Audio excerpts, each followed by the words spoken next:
এখানে আল্লাহ বিশ্বাসী এবং অবিশ্বাসীদের তুলনা করার পরিবর্তে তিনি বিশ্বাসী এবং মুনাফিকদের তুলনা করেছেন। আল্লাহ যেন আমাদেরকে তাদের অন্তর্ভুক্ত না করেন। আল্লাহ বিশ্বাসীদের বিপরীতে অবিশ্বাসীদের তুলনা করার পরিবর্তে বিশ্বাসীদের বিপরীতে এমন লোকদের তুলনা করেছেন যারা মনে করত যে তাদের ঈমান রয়েছে, অথবা ভান করত যে তারা মুসলিম, অথবা তাদের ঈমান রয়েছে, কিন্তু বিচার দিবসে আল্লাহর কাছে এই ঈমানের কোনো মূল্য থাকবে না। এরাই হলো মুনাফিক। আল্লাহ যেন আমাদেরকে তাদের অন্তর্ভুক্ত না করেন। সূরা হাদীদের এই আলোচ্য অংশটি আমাদের জানা খুবই জরুরি, কারণ এই অংশটি আমাদের জানায় যে বিচার দিবসে কিভাবে এই দলের অন্তর্ভুক্ত হওয়া থেকে রক্ষা পাওয়া যায়। সংক্ষেপে বলতে গেলে কিয়ামতের দিন বিশ্বাসীরা যখন দাঁড়াবে, রাসূল সাল্লাল্লাহু আলাইহি সাল্লাম তাদের দেখতে পাবেন।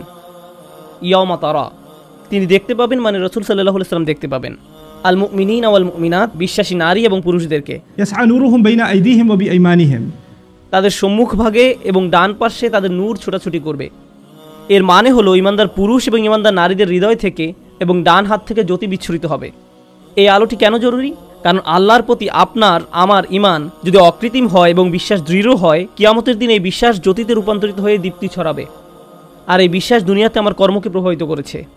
আমার হাতের সেই কাজগুলোই কিয়ামতের দিন আলোতে রূপান্তরিত হবে।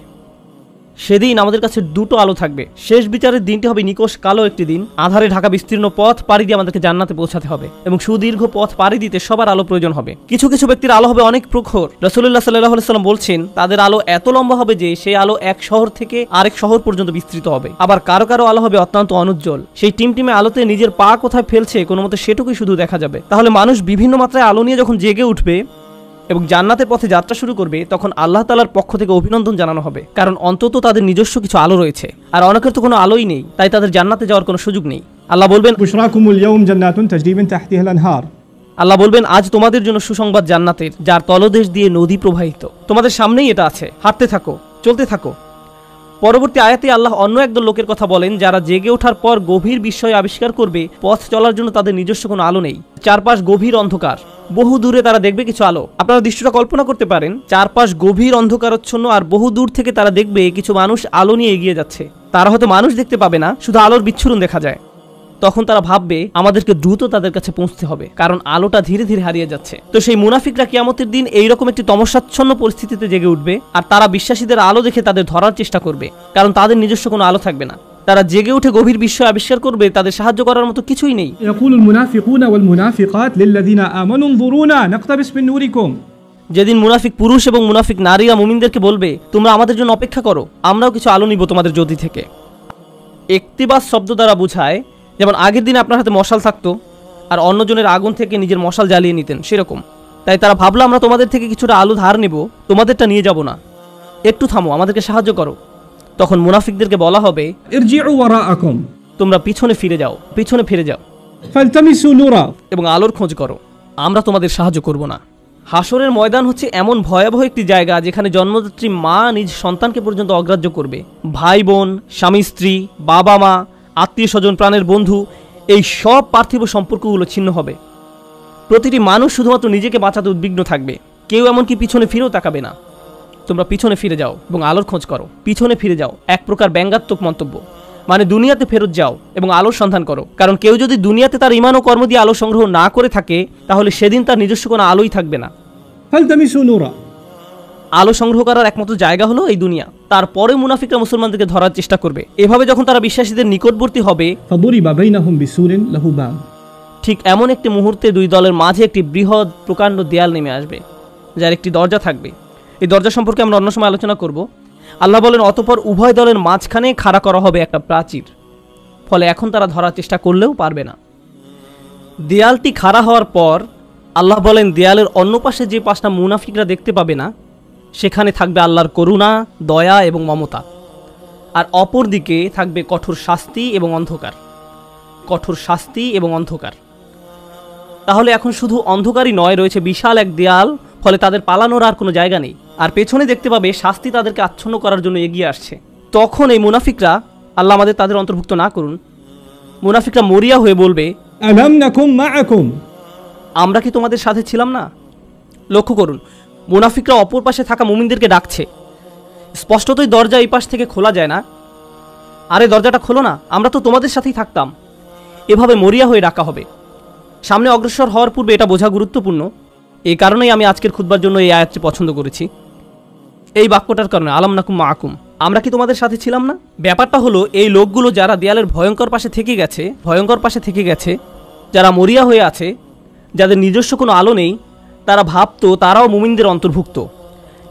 তারা এটা নিয়ে খুবই আত্মবিশ্বাসী ছিল, এত আত্মবিশ্বাসী ছিল যে তারা কিয়ামতের দিনও সেই কথা বলছে, আমরা তোমাদের সাথে নামাজ পড়তাম, তোমাদের সাথে ব্যবসা করতাম, বন্ধু ছিলাম, আত্মীয়তার সম্পর্ক ছিল, চাচাতো মামাতো ভাই বোন ছিলাম, আমরা তো একই কলেজে ভার্সিটিতে গিয়েছি, কেন আজ আমরা বিচ্ছিন্ন? কেন এই সম্পর্ক ছেদ ঘটছে আজকে? এখন অপর পাশে অবস্থিত মুমিনরা নিজেদেরকে নিরাপদ মনে করছে, দেয়াল স্থাপিত হওয়ার কারণে এই পাশের মুনাফিকরা চরম আতঙ্কগ্রস্ত হয়ে পড়লো। অন্যদিকে অপর পাশে অবস্থিত মুমিনরা নিজেদেরকে অনেক বেশি নিরাপদ মনে করছে, তাদের আর কোনো তাড়াহুড়ার প্রয়োজন নেই, কারণ এখন সম্পূর্ণ নিরাপদ। এখন তারা সময় নিয়ে মুনাফিকদের উত্তর দিচ্ছে, এই কারণে তোমরা আজ আমাদের সাথে নেই। জান্নাতি লোকেরা সর্বপ্রথম তাদেরকে বলেছিল, পেছনে ফিরে গিয়ে আলোর তালাশ করো, فالتمسوا نورا। পেছনে ফিরে গিয়ে আলোর তালাশ করো, স্পষ্টতই তোমাদের আলো নেই। আবার মুনাফিকরা সম্পূর্ণ হতবাক, আমাদেরও তো তোমাদের মতো আলো পাওয়ার কথা ছিল।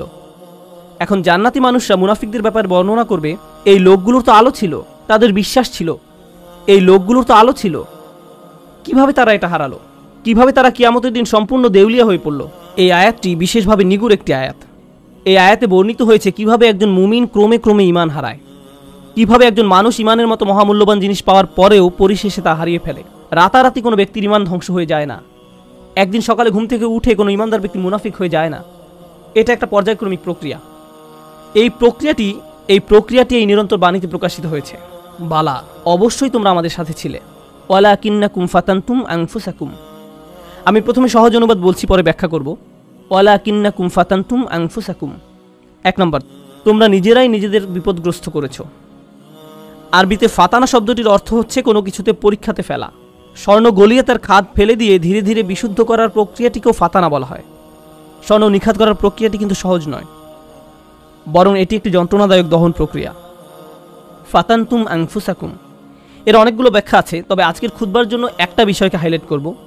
তুমি নিজেকে বারংবার জেনে বুঝে এমন পরিস্থিতিতে ফেলেছ যেখানে তোমার ঈমান পদে পদে কঠিন পরীক্ষার সম্মুখীন হবে। এখানে জিনিসটা বোঝার চেষ্টা করুন, ঈমানের জন্য ক্ষতিকর হবে জেনেও আপনি বারবার নিজেকে এমন পরিবেশের সম্মুখীন করেছেন এবং নিজেকে বুঝিয়েছেন আমি এটা সামলে নিতে পারবো। আপনি নিজেকে এমন সব বন্ধু আত্মীয় স্বজন দিয়ে পরিবেষ্টিত করে রেখেছেন যারা খারাপ কাজ করে, খারাপ কথা বলে, অশ্লীল জিনিস দেখে, কিন্তু আপনি নিজেকে বুঝিয়েছেন আমি তাদের মতো না। আপনি বারবার ওই সব পরিবেশে যেতেন, আপনি এমন সব আড্ডায়, জায়গায়, পরিস্থিতিতে দিনের পর দিন, মাসের পর মাস, বছরের পর বছর মিশেছেন। আপনি নিজেকে প্রবোধ দিয়েছেন এইসব আমার উপরে কোনো প্রভাব ফেলবে না, সবাইকে প্রভাবিত করলেও আমাকে করবে না। এমনিতেই তারা ঈমান হারা হয়ে যায়নি। ঈমান ধ্বংসের প্রথম ধাপটি হচ্ছে অসৎসঙ্গ। তারা নিজেদেরকে সন্দেহজনক পরিস্থিতিতে ফেলে রাখত, আর তারা ভাবতো এতে তাদের উপর কোনো প্রভাবই ফেলবে না। আমি একটি হালকা উদাহরণ দিব, আশা করি পয়েন্টটা আপনারা বুঝতে পারবেন। বাসায় যখন অনেক তেল মশলা দিয়ে রান্না করেন, তখন সারা বাড়িতে সেই গন্ধে ভরে যায়। আপনি বাসার ভেতর থেকে সেই গন্ধ বুঝতে পারবেন না, কিন্তু যখন বাইরে থেকে একজন বাসায় প্রবেশ করে, বিশেষত কোনো আরব যদি আসে, সে ভাবে যে কোনো দূষিত পরিবেশে এসে পড়েছে। কয়েক ঘন্টা পার হওয়ার পর সে অভ্যস্ত হয়ে যায়, শুধু অক্সিজেন মনে হয়।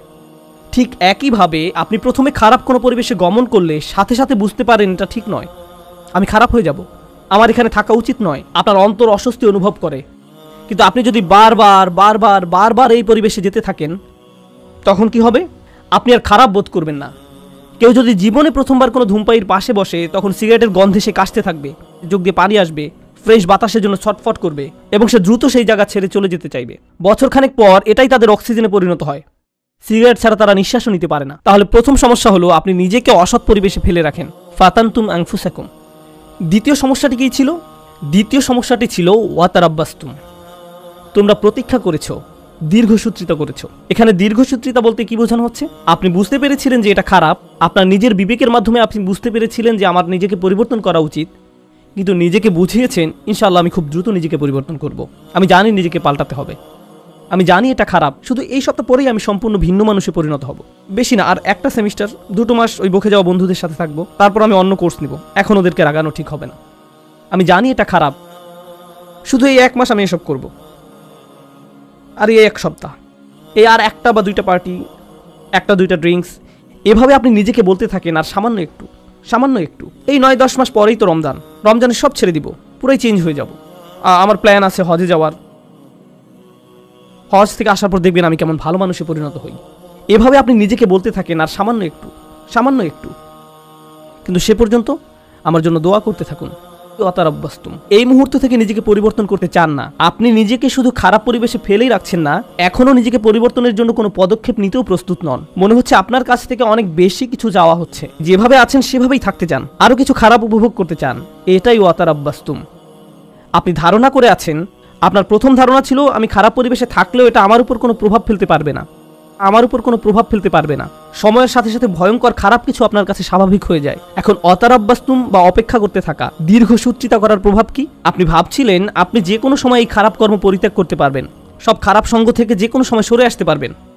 আরে আমি তো আর আসক্ত না, আমার তো আর এটার দরকার নেই, আমি তো আর এর সাথে আটকে যাইনি, যখন তখন বেরিয়ে যেতে পারবো। কিন্তু বাস্তবতা এটা নয়।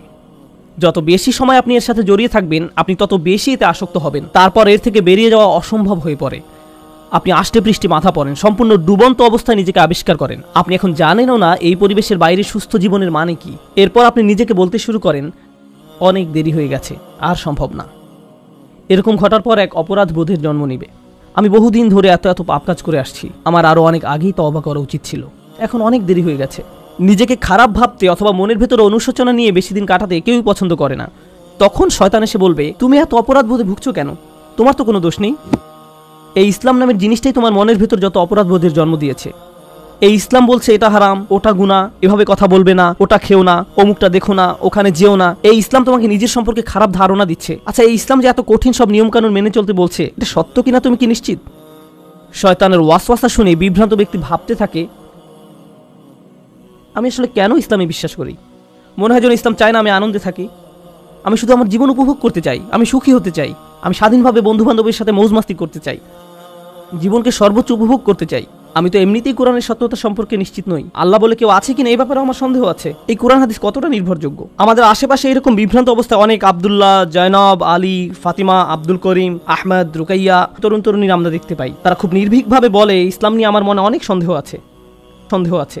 আর এই মানুষগুলো এমন নয় যে তাদের দর্শন শাস্ত্রে পিএইচডি রয়েছে বা ইসলামের ইতিহাসে ব্যাপক জ্ঞান রয়েছে, কিংবা এসব বিষয়ে বহুদিনের অধ্যয়নের ফলে তাদের মনে ধীরে ধীরে সংশয়ের জন্ম নিয়েছে। আসল ব্যাপার তা নয়। এরা নিজেদের জন্য জেনে বুঝে খারাপ সঙ্গ এবং অসৎ পরিবেশ বেছে নিয়েছিল।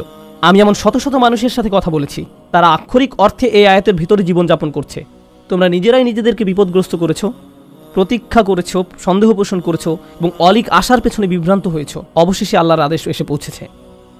তারপর এক সময় তারা ধর্ম নিয়ে সন্দেহ পোষণ করতে থাকে, কিন্তু তাদের এই সন্দেহের সাথে যুক্তি বা বুদ্ধির কোনো সম্পর্ক নেই। ওয়ারতাবতুম, সন্দেহ পোষণ করেছে। জানেন সন্দেহ কি করে? সন্দেহ প্রথমে তাদের ইসলামের গণ্ডি থেকে বের করে দিবে। তারা এভাবে নিজেকে সান্ত্বনা দিবে, এটা তো আসলে পুরোপুরি সত্য না। সুতরাং এটা না মানার কারণে আমার খারাপ অনুভব করার দরকার নেই। যখন তাদের মনে সন্দেহ দানা বাঁধতে থাকে এবং সময়ের সাথে সাথে সেই দানা দেয়ালে পরিণত হয়, তখন তারা এই দেয়ালের আড়ালে নিজেকে লুকাবে এবং নানা প্রকারের অনৈতিক কাজের বৈধতা দেবে। একবার যখন তারা এই পর্যায়ে এসে উপনীত হবে, তখন দুটো জিনিস তাদের কাছ থেকে তুলে নেওয়া হবে। জান্নাতের আকাঙ্ক্ষা কেড়ে নেওয়া হবে, আল্লাহর সন্তুষ্টি লাভের আকাঙ্ক্ষা কেড়ে নেওয়া হবে। অন্তরে সেই বিশেষ নূর ধারণ, স্পৃহা, এইসব কিছু চাওয়ার বাসনা হারাবে। তাদের এই দুনিয়াতেই সেটা নেই। যে লোক আল্লাহর নিকট থেকে সেই সফলতা পেতে চায়, আল্লাহ তাদেরকে এই দুনিয়াতেই তা দিবেন, কিন্তু সেই আকাঙ্ক্ষা তো এখন আর অবশিষ্ট নেই। তাদের এই সম্পর্কে সন্দেহ রয়েছে। 2 নাম্বার, জাহান্নামের ভয় হারাবে। এই দুইটা জিনিস তারা হারাবে, আল্লাহর সন্তুষ্টি লাভের প্রত্যাশা এবং জাহান্নামের আতঙ্ক। এই ব্যক্তির কাছে এখন কিয়ামত বা বিচার দিবসের কোনো মূল্য নেই। কেউ তার সামনে জান্নাত, জাহান্নাম, শেষ বিচারের কথা বললে এটা তার কাছে তামাশা মনে হয় এবং এমনকি এইসব নিয়ে হাসি ঠাট্টা করবে। যখন কারো অন্তর থেকে আখিরাতের প্রাপ্তির আশা হারিয়ে যায় এবং জাহান্নামের শাস্তির ভয় মন থেকে দূর হয়ে যায়, তখন কি হয় জানেন? তখন তার কাছে শুধু একটা জিনিসই গুরুত্ব পায়, দুনিয়া। মনে প্রাণে পুরোপুরি দুনিয়ামুখী হয়ে যায়। যেহেতু পরকাল বলে কিছু নেই, তাই এই দুনিয়াতেই যা কিছু করার পাবার জন্য মরিয়া হয়ে যেতে হবে। অর্থ, বিত্ত, সাফল্য, সম্পদ, জনপ্রিয়তা, বিনোদন, মৌজ মাস্তি, সব ধরনের ম্যাটেরিয়াল থিং যে কোনোভাবে যে কোনো পথে অর্জন করাটাই মুখ্য ব্যাপার হয়ে দাঁড়াবে। সে ভাববে দুনিয়া দিয়ে এইসব প্রাপ্তির ভিতরে রয়েছে সব আনন্দ এবং চূড়ান্ত মানসিক তৃপ্তি, মৌজ মাস্তি, সব ধরনের ম্যাটেরিয়াল থিং। তাই পরবর্তী ধাপটা হচ্ছে অগররাতকুমুল আমানিয়্যু, অলিক আশার পেছনে বিভ্রান্ত হয়েছে। সে মিথ্যা আশার পেছনে ছুটেছে এবং মনে করেছে পার্থিব অর্জন তাকে সুখী করবে। সে তার সম্পূর্ণ জীবন শুধু এই লক্ষ্যেই ব্যয় করেছে। সে মনে করেছিল এই সব কিছু তাকে তার লক্ষ্যে পৌঁছে দেবে। কারোর জন্য সেটা হয় পরবর্তী কোনো মুভি, কারোর জন্য কোনো খেলনা, কারোর জন্য নেক্সট স্মার্টফোন। যেমন কোনো স্টার ওয়ার মুভি বের হলে টিকিটের লাইনে হজের ভিসার লাইনের চেয়েও লম্বা লাইন হয়, কারণ তাকে এখনই এটা দেখতে হবে। যদি এখন না দেখা হয় জীবন তো তাহলে পুরাই ব্যর্থ, এখনই এটা দেখতে হবে। যদি মুক্তি পাওয়ার রাতে না দেখা হয় জীবনের তো তাহলে কোনো মূল্যই থাকে না, তাই এখনই দেখতে হবে। এরপর সে ভেবেছিল এই মুভি দেখলে তা হয়তো তাকে এক ধরনের মানসিক পরিপূর্ণতা দিবে, যা সে কোথাও পায়নি। হল থেকে বের হয়ে সে চোখ বড় বড় করে বলে, এটা দারুণ ছিল। পরক্ষণে আবার বিষণ্ণ হয়ে যাবে, নিজেকে প্রশ্ন করবে, এখন কি করব, আবার দেখব মুভিটা, এটা দারুণ ছিল। প্রথমবারের মতো অতটা ভালো না লাগলেও মোটামুটি ভালো লাগবে, কারণ যে জিনিসটা তাদের প্রকৃত শান্তি দেওয়ার কথা, আল্লাহর সন্তুষ্টির অন্বেষণ, সেটা তো আর জীবনের লক্ষ্য নয়, সেই ইচ্ছাটাও আর অবশিষ্ট নেই। অগররাতকুমুল আমানিয়্যু হাত্তা জাআ আমরুল্লাহ, অবশেষে আল্লাহর আদেশ এসে পৌঁছেছে। বিশ্বাসীদের মতে এটাই ছিল তার জীবন। মুমিনরা বলবে এটাই তার জীবন, যারা তাদের ঈমান হারিয়ে ফেলেছিল, যেটা শুরু হয়েছিল আপাত দৃষ্টিতে একটা ছোট পদক্ষেপ থেকে, অসৎসঙ্গ, এবং সেখান থেকে এটা একটা অটোমেটিক ডাউনওয়ার্ড স্পাইরাল সিঁড়ি, শুধুই নিচের দিকে নেমে যাওয়া। তারপর তার মনে সন্দেহ দানা বাঁধতে শুরু করে। এরপর সে তার গোটা জীবন শুধু কামনা বাসনা চরিতার্থ করে এবং দুনিয়াবী অর্জনের পিছনে ব্যয় করে। অগররকুম বিল্লাহিল গরুর। তারপর আল্লাহ বলেন চূড়ান্ত প্রতারক। এখানে গরুর শব্দটি মুবালাগা। চূড়ান্ত প্রতারক যে সফলভাবে তোমাদের প্রতারিত করে, সেদিন ইমানদাররা দেয়ালের অপর পাশের মুনাফিকদের এটাই বলবে। এটা একটা ভয়ানক দৃশ্য যা কোরআনে বর্ণিত হয়েছে। দেয়ালের এক পাশে দাঁড়িয়ে মুনাফিকরা ভাবছে কেন আমাদের অপর পাশে যেতে দেওয়া হচ্ছে না, কেন তারা দেয়ালের ওই পারে আটকে গেছে। তখন দেয়ালের অপর পাশ থেকে বিশ্বাসী সাথীরা ধাপে ধাপে ধাপে বর্ণনা করবে কেন তারা দেয়ালের ওই পারে আটকে গেছে। আর কোরআনের এই বর্ণনাটি আপনার আমার জন্য আল্লাহর পক্ষ থেকে একটা উপহার। এটা একটা উপহার যে কিয়ামতের দিবসে সেই ভয়াবহ চিত্রটি এখানে তুলে ধরা হয়েছে। আমার এখন জানাই উত্তম, কারণ সেদিন আমি এই পরিস্থিতিতে পড়তে চাই না। তখন জেনে দিশেহারা, আতঙ্কিত, আশাহত হয়ে পড়তে চাই না। কেন আমি আল্লাহ প্রদত্ত ঈমান হারিয়ে ফেললাম। আপনারা যারা এখানে বসে আছেন, সকল ঈমানদারের অন্তরে আল্লাহ আলো দিয়েছেন। আল্লাহ আমাদের এটা দিয়েছেন। এখন প্রশ্ন হচ্ছে আমরা এই নূরকে অন্তরে ধারণ করতে পারছি কিনা। আমাদের নিজেদের দিকে তাকিয়ে দেখতে হবে আমরা কোথায় আছি। কেউ কেউ হয়তো অসৎ সঙ্গের ফিতনার সাথে জড়িয়ে আছি। হতে পারে আপনি মাত্র প্রথম ধাপে আছেন আর ভাবছেন যাক না আরও কিছুদিন। হয়তো এটা এমনও হতে পারে আপনি এখন শেষ ধাপে আছেন, তাই শুধু দুনিয়াবী জিনিসের মাঝে আপনি চূড়ান্ত সাফল্য এবং মানসিক প্রশান্তি খুঁজে বেড়ান। এই আলো ছাড়া আমাদের যা কিছু অর্জন অথবা উপার্জন, শেষ বিচারের দিনে এই সব কিছু হবে মূল্যহীন। শেষ বিচারের দিনে এই সব কিছু হবে মূল্যহীন। তাই এই অনুচ্ছেদে আল্লাহ তাআলা এটাকে প্রথমে আলো হিসাবে বর্ণনা করেছেন। বিচার দিবসে এই আলোরই একমাত্র মূল্য থাকবে। তাই এই অনুচ্ছেদের প্রথমে আল্লাহ তাআলা এটাকে আলো হিসাবে বর্ণনা করেছেন। বিচার দিবসে এই আলোরই একমাত্র মূল্য থাকবে। কুরআনের আরেকটি সূরায় যেমন বলা হয়েছে ইল্লামান আতাল্লাহা বিকলবিন সালিম, যে সুস্থ অন্তর নিয়ে তার রবের কাছে আসবে, যে অন্তর তাদের সম্মুখে আলোর দ্যুতি ছড়াবে। এই দুনিয়াতে আপনার আমার আর বাকি যা কিছু আছে সবই অর্থহীন। শেষ বিচারের দিনে আল্লাহর সামনে এর সবই গুরুত্বহীন। কিছুদিনের জন্য আমরা এইসব উপভোগ করতে পারি, কিন্তু যদি এর ফাঁদে আটকে যাই এবং আমাদের অন্তরের সব জায়গা দখল করে নেয়, অন্তরে আর কোনো জায়গা বাকি থাকবে না। আর তাই এর পরের আয়াতে আল্লাহ তাআলা বলছেন ফালিয়াউমা লা ইউখাযু মিনকুম ফিদিয়াতুন ওয়ালা মিনাল্লাযীনা কাফারু মাওয়াকুমুন নার হিয়া মাওলাকুম ওয়া বিসাল মাসির। আজকে তোমাদের কাছ থেকে কোনো মুক্তিপণ, কোনো ক্ষতিপূরণ গ্রহণ করা হবে না। কোনো কিছু বন্ধক দেওয়ার চেষ্টা করো না। আজকে ওই দরজাগুলোতে তোমাদের প্রবেশাধিকার নিষিদ্ধ। কোনো ধরনের জরিমানা বা মুক্তিপণ দিয়ে দরজাগুলোর ওই পাশে যাওয়ার কোনো সুযোগ নেই। তোমাদের থেকে নয়, কাফেরদের থেকেও নয়। এই আয়াতের ভীতিকর দিক হলো লা ইউখাযু মিনকুম ফিদিয়াতুন ওয়ালা মিনাল্লাযীনা কাফারু। আজকে তোমাদের এবং কাফেরদের একই পরিণতি। আপনি এবং কাফেররা আজ একই দলে পড়ে গেছেন। আমি তোমাদের নিকট থেকে কোনো মুক্তিপণ গ্রহণ করব না, কাফেরদের থেকেও নয়। তোমাদের সবার আবাসস্থল জাহান্নাম। কতই না নিকৃষ্ট এই প্রত্যাবর্তন স্থল। শেষ বিচারের দিবসের এই পূর্ণ চিত্রটি তুলে ধরার পর আল্লাহ সুবহানাহু ওয়া তাআলা এভাবে উপসংহার টানেন। আমিও এই আয়াত দিয়ে আজকের আলোচনা সমাপ্তি টানব এবং নিজেদের বারবার মনে করিয়ে দিব যে সেই নিম্নমুখী পথটি অনুসরণ করা যাবে না, এবং আমাদের অন্তরে যেটুকু ক্ষুদ্র আলো এখনো পর্যন্ত বর্তমান আছে তা কিভাবে দিন দিন আরও শক্তিশালী করব। আল্লাহ নিজেই বলেন আলাম ইয়ানিল্লাযীনা আমানু আন তাখশা কুলুবুহুম লিযিকরিল্লাহ, অর্থাৎ যারা মুমিন তাদের জন্য কি আল্লাহর স্মরণে এবং যে সত্য অবতীর্ণ হয়েছে তার কারণে হৃদয় বিগলিত হওয়ার সময় আসেনি। সত্যিকার অর্থে আল্লাহকে স্মরণ করলে অন্তর নরম হবে। আপনার অন্তর যত বেশি আল্লাহকে স্মরণ করবে, যত বেশি আল্লাহকে স্মরণ করবে, কারণ আল্লাহ নূরুস সামাওয়াতি ওয়াল আরদ, আল্লাহ নবমণ্ডল এবং ভূমণ্ডলের নূর। আল্লাহকে আমরা যত বেশি স্মরণ করব তত বেশি আমাদের অন্তরে নূর ধারণ করতে পারবো। তাই তিনি বলছেন আল্লাহকে স্মরণ করো। এরপর তিনি বলেন কিভাবে তুমি আল্লাহকে স্মরণ করবে। আরবিতে এটাকে আতফে বায়ান বলা হয়। ওমা নাযালা মিনাল হক, যে সত্য অবতীর্ণ হয়েছে তার কারণে হৃদয় বিগলিত হওয়া উচিত। ওহির কারণে, কোরআনের কারণে। কোরআন নিয়ে গভীর চিন্তা করুন, কোরআনের মাধ্যমে আল্লাহকে স্মরণ করুন। যখন কোরআনের আয়াত তেলাওয়াত করবেন তখন কান্নাকাটি করুন। আল্লাহ যে উপহারটি আপনাকে দান করেছেন আপনার জীবনে তার অর্থ কি তা নিয়ে চিন্তা করুন। কোরআনে শুধু আল্লাহকে জ্যোতি হিসাবে উল্লেখ করা হয়নি, কুরআনকেও জ্যোতি হিসাবে উল্লেখ করা হয়েছে। ফাআমিনু বিল্লাহি ওয়া রাসূলিহি ওয়া নূরিল্লাযী আনজালনা। কুরআনে শুধু আল্লাহকে জ্যোতি হিসাবে উল্লেখ করা হয়নি, কুরআনকেও জ্যোতি হিসাবে উল্লেখ করা হয়েছে। সরাসরি কুরআনকে নূর বা জ্যোতি বলা হয়েছে। অতএব তোমরা আল্লাহ, তার রসুল এবং অবতীর্ণ নূরের প্রতি বিশ্বাস স্থাপন করো। আপনার নিজের ব্যক্তিগত উন্নতির জন্য কোরআনের সাথে যে সময় ব্যয় করেন, যখন আমরা বসে কোরআন পড়ব, গভীরভাবে ভাববো যে আমাদের প্রভু আমাদের কি বলছেন, তাহলে এই অনুশীলন আমাদের হৃদয়কে আলোকিত করে তুলবে। আর আমাদের জীবনে এই আলোর চেয়ে দামি কোনো সম্পদের অস্তিত্ব নেই। আমরা এখন এর মূল্য বুঝতে পারছি না, কিন্তু সেদিন এর মূল্য বোঝা যাবে যেদিন আমাদের চারপাশ গহীন অন্ধকারে নিমজ্জিত থাকবে। আমাদের বক্ষ এবং ডান হাত থেকে নির্গত আলো ছাড়া আর কোনো আলো থাকবে না, কোনো আলো থাকবে না। ولا يكونوا كالذين أوتوا الكتاب من قبل فطال عليهم الأمد فقست قلوبهم وكثير منهم فاسقون। তারা তাদের মতো যেন না হয় যাদেরকে পূর্বে কিতাব দেয়া হয়েছিল, তাদের উপর সুদীর্ঘ কাল অতিক্রান্ত হয়েছে, তাদের অন্তঃকরণ কঠিন হয়ে গেছে। তাদের নিকট কিতাব ছিল কিন্তু তারা এর কোনো মূল্য দেয়নি। এটা সম্ভব যে কোনো জাতির নিকট আল্লাহর কিতাব থাকতে পারে। আমাদের পূর্বে বিভিন্ন জাতির নিকট কিতাব ছিল, তাওরাত ছিল, ইনজিল ছিল, তাদের নিকট অনেক কিতাব ছিল। তারা সেটা থেকে কোনো উপকার গ্রহণ করেনি। লাম ইয়ান্তাফিউ মিনহা, তারা ওই বইগুলো থেকে কোনো উপকার নেয়নি। ওই কিতাবগুলো দিয়ে তাদের অন্তর আলোকিত করার কোনো চেষ্টা করেনি। হয়তো তারা ভুল উদ্দেশ্যে ওই বইগুলো ব্যবহার করেছিল, হতে পারে আনুষ্ঠানিকতা পালনের উদ্দেশ্য করেছিল, হয়তো তারা মাঝে মধ্যে শুধু তিলাওয়াত করে আনন্দ নিত। আল্লাহর কিতাবকে তারা এমন বিষয়ে পরিণত করেছিল। কুরআনও আজ আমাদের নিকটে এমন হয়ে গেছে, শুধু বিয়ে শাদী অনুষ্ঠানে এটা তেলাওয়াত করি। আমাদের অন্তর বিগলিত করার জন্য আজ আমরা কুরআন অধ্যয়ন করি না। এটা ইতিহাসের এক নির্মম ট্র্যাজেডি যে মানুষ আল্লাহর কিতাব থেকে উপকৃত হয় না, অথচ যা এসেছিল মানুষের অন্তরকে কোমল করে কিয়ামতের দিন আল্লাহর সামনে দণ্ডায়মান হওয়ার জন্য প্রস্তুত করতে। আর তাই এটা এখন আপনার আমার দায়িত্ব। এজন্যই বলা হয়েছে ওয়ালা ইয়াকুনু কাল্লাযীনা উতুল কিতাবা মিন ক্বাবল ফাতালা আলাইহিমুল আমাদ ফাকাসাত কুলুবুহুম। তাদের অন্তঃকরণ কঠিন হয়ে গেছে। যখন তাদের অন্তর কঠিন হয়ে পড়ে তখন সেখানে কোনো আলো ঢুকতে পারে না। কিয়ামতের দিন সে অন্তর আপনার কোনো উপকার করবে না। ওয়া কাসীরুম মিনহুম ফাসিকুন, তাদের অধিকাংশই পাপাচারী।